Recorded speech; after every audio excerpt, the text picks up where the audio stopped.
ఈ కార్యక్రమాన్ని మీకు సమర్పిస్తున్న వారు కాంటినెంటల్ హాస్పిటల్స్ మరియు శ్రేష్టమైన ప్రేమ శ్రేష్ఠ ఆరు. మాతృదేవోభవ. నీవు బొమ్మవైన నిఖిల లోకమ్ముల దిమ్మ తిరిగిపోవునమ్మ, నిజము నమ్మను ఎవరి కొరకు బొమ్మవైనావీవు, ఎవరి కొరకు బొమ్మవైనావీవు, ఎప్పుడు కానిపింతం ఇప్పుడే చెప్పుమా, నిజము నమ్మను ఎవరి కొరకు బొమ్మవైనావీవు, ఎప్పుడు కానిపింతో ఇప్పుడే చెప్పుమా. అమ్మవారు నిజంగా బొమ్మ అయితే మన కోరికలు ఎలా తీరుతున్నాయి, మన భయాలు ఎలా పోతున్నాయి, మనకు గొప్ప భావం ఎలా కలుగుతుంది, ఇవన్నీ భగవంతుడు దయ వల్ల కలగడం మనం చూస్తున్నాం, మనం అనుభూతి చెందుతున్నాం. ఇన్ని తెలుసుండి అమ్మవారిని బొమ్మని ఎలా అనుకుంటామండి? ఉపాసకానాం కార్యార్థం బ్రహ్మణో రూపకల్పన. ఉపాసకుల యొక్క సేవ కోసం పరమాత్మ తనకి తానే కొన్ని రూపాలు ధరించాడు. ఎందుకంటే ఈ ఉపాసకుడైన వాడో ఈ భక్తుడో ఒక రూపంలో ఉంటున్నాడు. ఒక రూపంలో ఉన్నవాడికి మరో రూపాన్ని గుర్తించడం తేలికవుతుంది, కానీ రూపం లేనివాడిని ఎలా గుర్తిస్తాడు? అందుకని అద్వైతం అంటే సంపూర్ణంగా మనం కూడా రూపం లేని స్థితికి వెళ్ళిపోవాలి.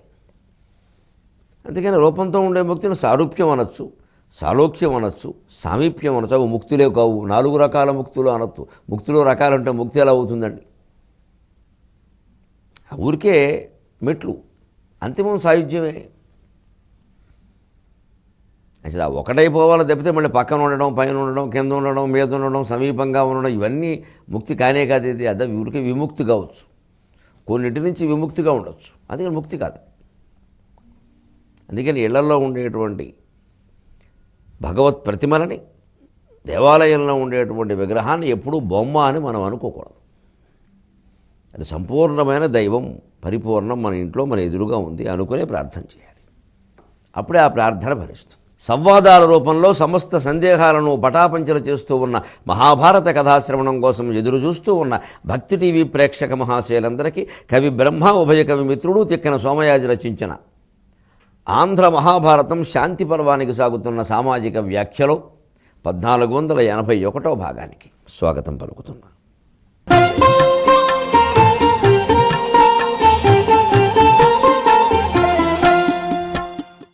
జాజలి తులాధారుల యొక్క సంవాదం నడుస్తోంది. తులాధారుణ్ణి జాజలి అడిగాడు, అయితే కర్మ చెయ్యాలంటావా చెయ్యక్కర్లేదంటావా? కర్మ వదిలేయాలని చాలామంది చెబుతూ ఉంటారే, జ్ఞాన మార్గం సన్యాసి మార్గం అని. అదంత మంచిది కాదంటావా? కర్మ చేయాల్సిందేనా? నాకు స్పష్టంగా చెప్పవయ్యా. ఇది చాలామంది చాలాసార్లు అడిగారు. ధర్మరాజును భీష్ముడు కూడా 2-3 సార్లు అడిగాడు. ఎందుకంటే ఇది ఎప్పటికప్పుడు సందేహం వచ్చే మార్గం ఇది.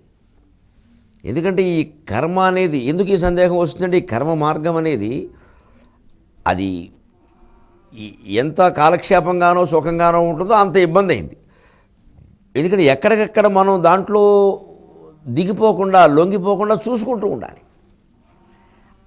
అందుకే జాగరూకత అంటారు తత్వవేత్తలు. జాగ్రత్త స్మాత్ జాగ్రత్త, మెలకుగా ఉండు.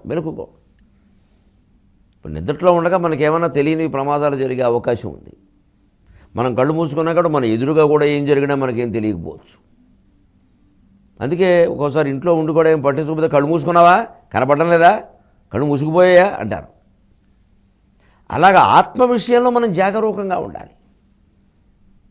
లేకపోతే ఈ కర్మకాండ ఏం చేస్తుందంటే మనని ఇదే ముఖ్యం, ఇది అయిపోతే చాలు అంటే ఆ పూజ చేసి నైవేద్యం పెట్టే కానీ అయిపోయింది, ఫలితం వస్తుంది రాదు. అందులో ఉంది ఫలితం ఎలా వస్తుందో అది అవగాహన నీకు కావలసిందే, అది ఆచరణలో పెట్టవలసిందే. శుభ్రంగా సత్యనారాయణ వ్రతం కథ చదువుతాం. రాజు గొల్లవాడిచ్చిన ప్రసాదాన్ని తిరస్కరించాడు అని వింటాం. వెంటనే రాజుగారికి రాజ్యం పోయినట్టుగా కబురు చూసావా అమ్మ, సత్యనారాయణ స్వామి మహిమ అమ్మ, ప్రసాదాన్ని తిరస్కరించకూడదు, అజ్ఞానం. ప్రసాదాన్ని తిరస్కరించడం వల్ల రాలేదు, గొల్లవాడిని అవమానించడం వల్ల వచ్చింది అసలు విషయం అది. నువ్వు ఏ కులం వాడిని అవమానించవద్దు. సత్యనారాయణ స్వామి ప్రసాదంలో ఉండడు, అంతరాత్మలో ఉంటాడు, మనోభావనలో ఉంటాడు, సత్యంలో ఉంటాడు, ధర్మంలో ఉంటాడు, మర్యాదలో ఉంటాడు. గోధుమ పిండితో చేసిన ఉండలో ఉండడు ఆయన. ప్రసాదం తిరస్కరించడం మనం అలా చెప్పేస్తాం వెంటనే. అందుకని ఏం చేస్తాం, ప్రసాదం ఒకటి స్వీకరిస్తే ఎవరు వచ్చినా అడిగిన ప్రసాదం కాదనకండమ్మా. కాదనడం అవుననడం సమస్య కాదు అక్కడ.